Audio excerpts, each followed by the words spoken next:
तर मंडळी सगळ्यांना माझ्याकडून पहिल्या शिवजयंतीच्या हार्दिक शुभेच्छा. खतरनाक मध्ये काय आपण डायरेक्ट पहिल्यांदा निघालतो लातूरला. आमचा भावाचा पेपर होता. मग काय पेपर होता म्हणून भाऊला लगेच 6 वाजता घेऊन निघालो. आणि त्या दिवशी होती शिवजयंती. अजून खतरनाक मध्ये शिवजयंती होती. मग आपल्या शिवजयंतीचं सेलिब्रेशन करायचं होतं. आपल्या गावात का अशी तयारी होती खतरनाक. नुसतं भगवा वादळ होतं. काय झेंडा बिंडा झाला तर इकडे लगेच बॅनर बिनर खतरनाक लावले होते आपल्या पब्लिकने. लगेच काय तेवढ्यात आपण पोहोचलो लातूर मध्ये पोहोचलो तर का पहिला आपल्या आराध्य दैवत छत्रपती शिवाजी महाराजांना दर्शन करून मुजरा मारून लगेच आपण परीक्षेचा सेंटरकडे निघालो. आमचा भाऊचा पेपर होता 9 वाजता. आपल्याला पोहोचावं होतं 7:30ला पोहोचायचं होतं. आपण काय 7ला पोहोचलो तो शिवाजी महाराजांच्या चौकात. तिथून लगेच जोरात गाडी घेतली. लगेच खाण्यानं पुतळ्याचं दर्शन पण घेतलं.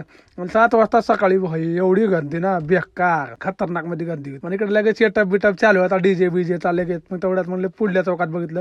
इकडे लगेच संविधान चौकात बी लगेच खतरनाक मध्ये प्रकाशनगरला पण तिथं पण राडा होता भाई. असलं खतरनाक लावलं तर भाई विचार नव्हता. लगेच मग एक ऑटोला बघितलं आपण. भाऊ खतरनाक मध्ये झेंडा लावून जुहा पळवालता. मग काय ऑटोवाल्याच्या धिंगाणा बघून लगेच आपण पोहोचलो इकडे. लगेच मग इकडे महाराजाचा पुतळा लगेच घालला ते खतरनाक मध्ये हार लगेच. मग काय विषय नव्हता भाई. आज शिवजयंती तर लातूर मध्ये पण खतरनाक राडा होता. एक काउन्सिल एक खतरनाक म्हणजे विषय नव्हता. लगेच वापस आलो आपण. पेपर बिपर झाला की लगेच आलो आपल्या छत्रपती शिवाजी महाराज चौकात. मग आल्या काय बघितलं लगेच तयारी फेरी फुल झालती. घोषणा दिली ती खतरनाक मध्ये. लगेच तिकडे महाराजांचं डबल एकदा दर्शन घेतलं. लय भारी वाटलं बटलं का खतरनाक मध्ये. लगेच आमच्या भाऊनं म्हणला मी पण बनवतो एक खतरनाक व्हिडिओ. लगेच बनवला त्याने पण.